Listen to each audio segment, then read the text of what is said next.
Hello and welcome to Model Kit Stuff, and today we have a quick tips video focused on dry brushing. So I've been asked about dry brushing, somebody that said I'm aware of it but don't know how to go about it. So I'm just going to do a very quick video to give you a basic understanding of dry brushing. So what is dry brushing? Well, dry brushing is a process of putting down highlights on raised detail, and it's something that sort of became a very popular technique, late 80s, early 90s possibly, by Verlinden. And what he would do is he'd paint figures and then he would give them a wash and then he'd dry brush them, and that would present a nicely presented figure. And it became a very popular method at the time. It was really the first modelling trend that I came across, at least. And I believe he released a couple of books, The Verlinden Way and The Verlinden Way 2, I seem to recall at the time. Which focused on painting techniques, primarily this way of dry brushing over a wash surface. So when would you do it? Well, whenever you want to highlight some detail is when you would dry brush. So here I have a model of a dragon that my eldest daughter made. This was actually her first attempt at a model. And it was really successful because we applied that method to building this model. And if you look at the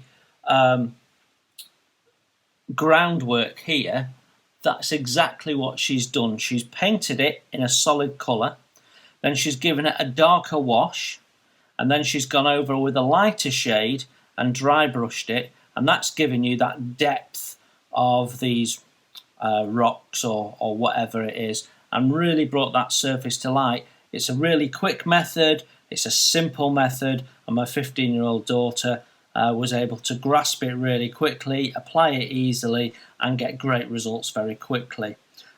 Some figure painters now refer to it as the fast paint method, as I understand, but I'm not massively into figure painting, so I could well be wrong there, but that's what you do. You can see here on the foot, for example, that's dry brushing.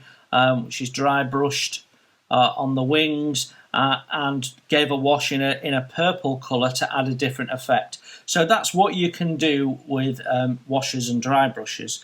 Now I think most people are familiar with a wash.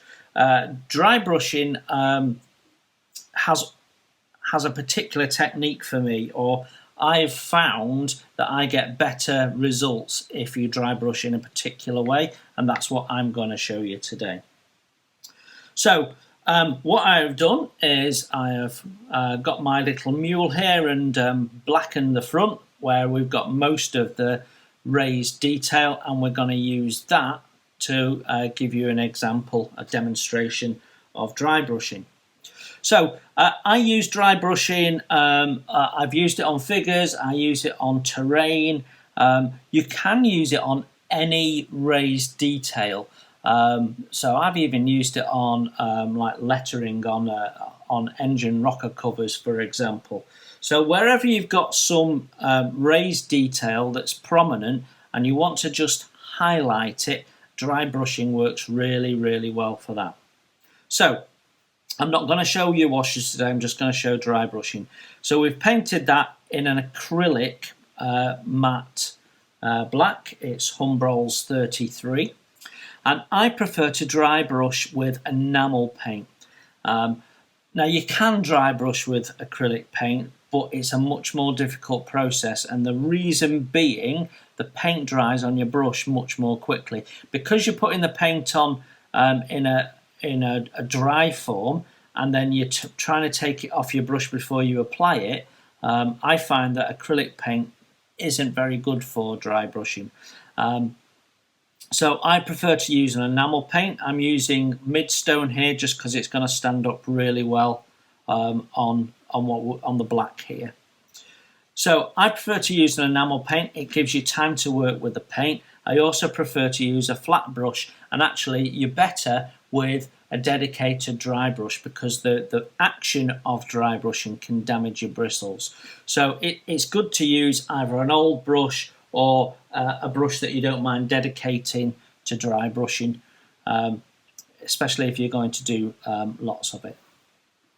And the basic process is a little bit of paint on the end of your brush and then wipe it all off. I don't thin the paint because that's making the paint thinner. It's much more likely to wick up the bristles. So thick paint. As you can see here, we've got that off pretty much off the bristles. So that is now a dry paint brush. It's loaded with some paint. There's hardly any on, but there is enough if we drag it over the detail to catch the raised surfaces and create a highlight. And what you're doing is very gently dragging the brush over your surface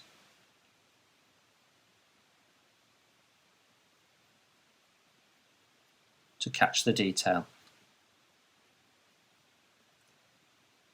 Now the idea is it's subtle, and you can see already how that's starting to catch. And the more you do, the more paint you put down, and the deeper the highlight becomes. So if I do the top there, and I'm going to overdo it just to show you, you can see how that is putting the paint down. So you can, if this was a soldier's tunic, his arm or a leg where there's lots of fold in the material, you can see how that would catch the material right on the top of those ridges, and where you've got a wash that's made it darker, you've got the material colour in the middle, and then you're highlighting, and that's going to give you that depth. And that's what you're trying to achieve. And immediately you can see how the detail stands out. And that is all there is to it. If you go over it lightly, you can get a subtle detail. If you do it in a metallic colour, you can add a metallic shine to things like weaponry and that type of thing. It's just a really good way of bringing detail to life. Now, it doesn't tend to work so well on flat surfaces because it's not going to catch the detail. So I'll show you here. I don't think it'll work too well. But what will happen is you'll end up putting too much paint down on your flat surface. So I personally don't think it works on flat surfaces. It's better for raised detail. So on a ship, for example, you can use it to highlight a moulded on anchor or to skip over the top of raised steel deck detail like diamond tread or something. I mean, there's multiple uses on things like armoured vehicles where you can highlight corners and damage and wear on paintwork, all sorts of things. What I would say is get yourself a little bit of enamel paint and an old model kit, and have a play.